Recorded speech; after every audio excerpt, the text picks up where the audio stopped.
Assalamualaikum warahmatullahi wabarakatuh.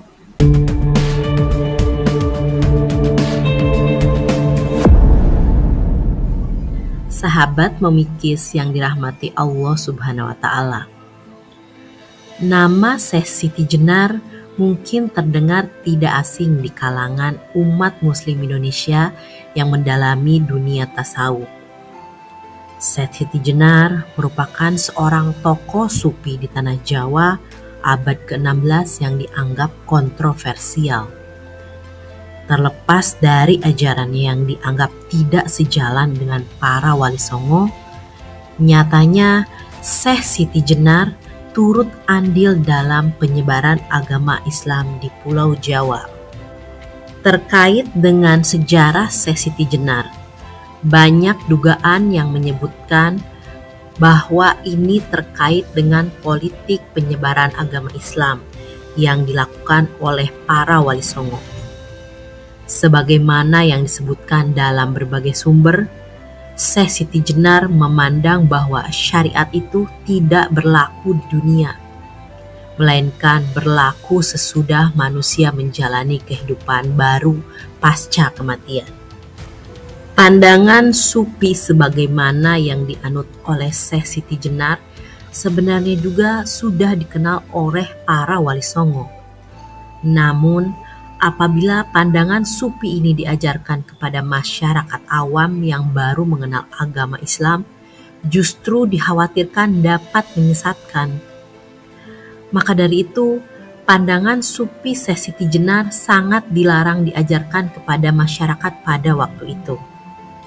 Karena para wali songo ternyata lebih menekankan aspek syariat dari sisi keagamaan ketimbang aspek dari makrifat. Walaupun sejarah dari Syekh Siti Jenar masih banyak yang simpang siur, akan tetapi sejarah dari Syekh Siti Jenar ini sangat menarik dan menegangkan untuk disimak. Maka dari itu, sahabat memikis, kita simak selengkapnya mulai dari misteri kelahiran dan silsilah dari Syekh Siti Jenar.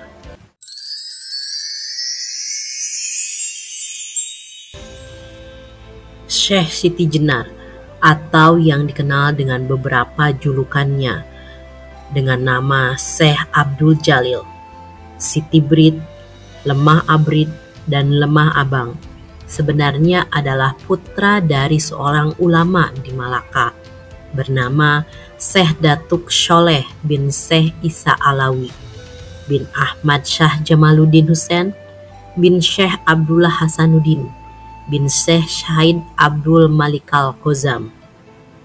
Syekh Siti Jenar dilahirkan di Cirebon pada tahun sekitar 829 Hijriah atau 1426 Masehi dengan nama kecil Said Hasan Ali Al-Husain. Nama kecil Syekh Siti Jenar mengandung banyak arti. Kata Said dalam nama tersebut menunjukkan bahwa Syekh Siti Jenar adalah keturunan Nabi Muhammad SAW dari keluarga Husain. Kata Ali menegaskan bahwa Syekh Siti Jenar memiliki sifat taat. Kemudian kata Al-Husain menandaskan nama kakek teratas Syekh Siti Jenar. Perlu diketahui bahwa pada umumnya ketika orang-orang Persia memiliki anak, mereka menamai nama kakek mereka, baik kakek pertama, kakek kedua, kakek ketiga, kakek keempat, maupun kakek teratas untuk dipakai pada nama akhir anak-anak mereka.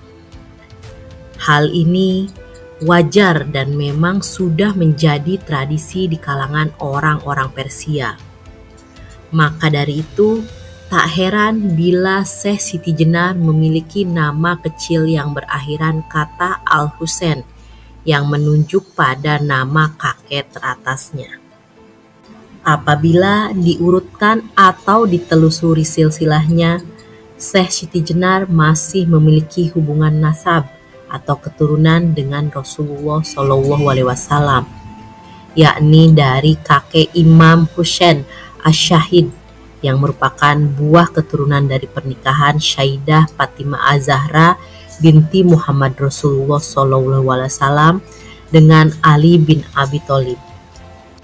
Syekh Siti Jenar masih memiliki hubungan darah yang sangat kental dengan kakek keempatnya, yakni Syekh Abdul Malik Azmat Khan, yang merupakan seorang raja kedua di kerajaan Nasarabad, India Lama, sekaligus ulama terkenal yang pernah menyebarkan agama Islam di berbagai negeri sebelum diangkat menjadi raja oleh ayahnya, yakni Syekh Alwi Amil Faqih pada tahun 653 Hijriah. Salah satu literatur pernah menyebutkan bahwa jauh sebelum Syekh Siti Jenar dilahirkan, ayah Syekh Siti Jenar yang tak lain adalah Syekh Datuk Sholeh sudah tinggal atau menetap di Malaka yang sekarang bernama Malaysia. Penetapan tempat tinggal Syekh Datuk Sholeh di Malaka ini sudah cukup lama, semenjak ayahnya Syekh Isa Alawi pindah dari Kamboja dan mulai menyebarkan agama Islam di Malaka. Pada masa itu, Malaka merupakan daerah yang aman dan tidak pernah terjadi konflik, sehingga penyebaran agama Islam dapat berjalan tanpa hambatan di sana. Malaka merupakan daerah kekuasaan Kesultanan Malaka, yakni sebuah kerajaan Melayu didirikan oleh para Meswara jauh sebelum Kesultanan Malaka mendapatkan legitimasi atau pengakuan wilayah kedaulatan dari Kaisar Tiongkok pada tahun 1405 Masehi. Semua rakyat dan para pendatang yang bertempat tinggal di Malaka dijamin keamanan mereka oleh pihak Kesultanan Malaka, tidak terkecuali Syekh Datuk Sholeh beserta istrinya. Mereka justru mendapatkan perlindungan yang lebih karena telah dikenal oleh pihak Kesultanan Malaka sebagai ulama penyebar agama Islam di Malaka. Keamanan Malaka yang terjamin oleh Kesultanan Malaka ternyata tidak bertahan cukup lama. Hal ini terbukti ketika terjadi kemelut pemindahan kekuasaan di dalam Kesultanan Malaka, atau pada masa transisi kekuasaan Sultan Muhammad Iskandar Shah kepada Sultan Muzaffar Shah. Maka saat itu pula Syekh Datuk Sholeh beserta sang istri memutuskan untuk pindah ke Cirebon karena merasa sudah tidak aman lagi bertempat tinggal di Malaka. Setelah melakukan perjalanan laut selama beberapa minggu, akhirnya tibalah Syekh Datuk Sholeh beserta sang istri di Cirebon pada awal tahun 1425 Masehi. Ketika itu, Syekh Siti Jenar masih berada di dalam kandungan ibunya, usia 3 bulan. Di Cirebon inilah Syekh Datuk Sholeh beserta sang istri memulai hidup baru. Mereka berdagang sembari menyebarkan agama Islam kepada masyarakat Cirebon, yang pada saat itu mayoritas mereka masih beragama Hindu dan Buddha.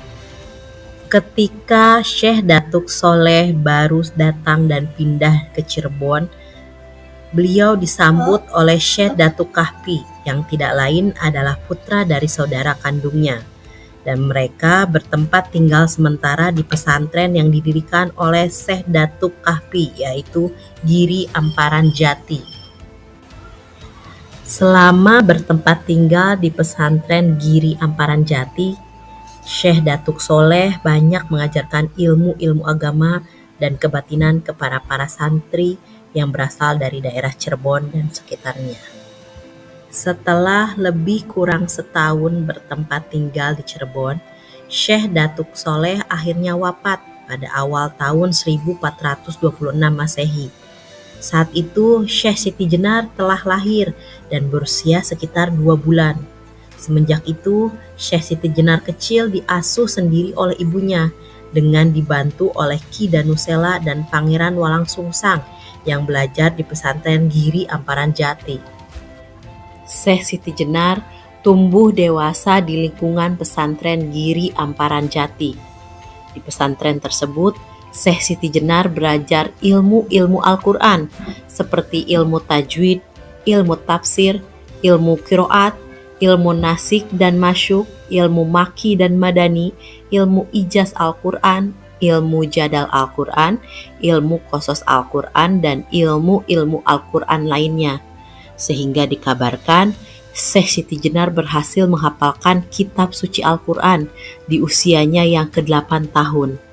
Apabila dilihat dari perjalanan hidupnya, kecerdasan dari Syekh Siti Jenar dalam menghafal kitab suci Al-Quran hampir sebanding dengan kecerdasan dari Imam Syafi'i yang berhasil menghafal kitab suci Al-Quran pada usia yang ke-7 tahun. Hanya saja, Syekh Siti Jenar telat 1 tahun dibandingkan dengan Imam Syafi'i. Tidak hanya itu, di pesantren Giri Amparan Jati, Syekh Siti Jenar juga belajar ilmu-ilmu keagamaan, di antaranya nahu, sorob, usul fikih, mantik, hadis, dan mursalat hadis.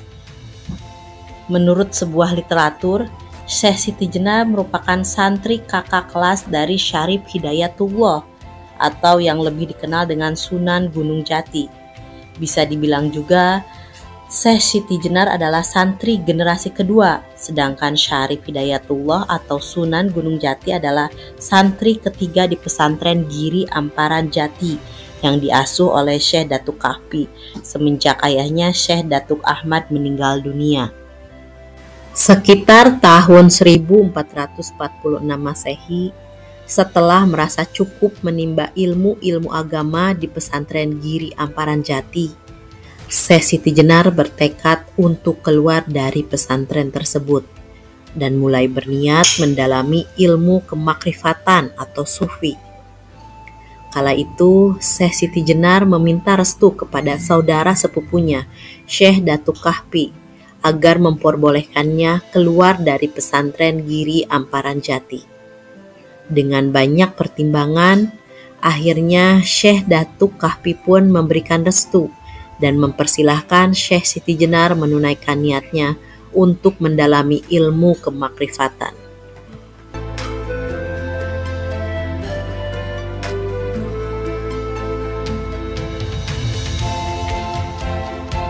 Assalamualaikum warahmatullahi wabarakatuh.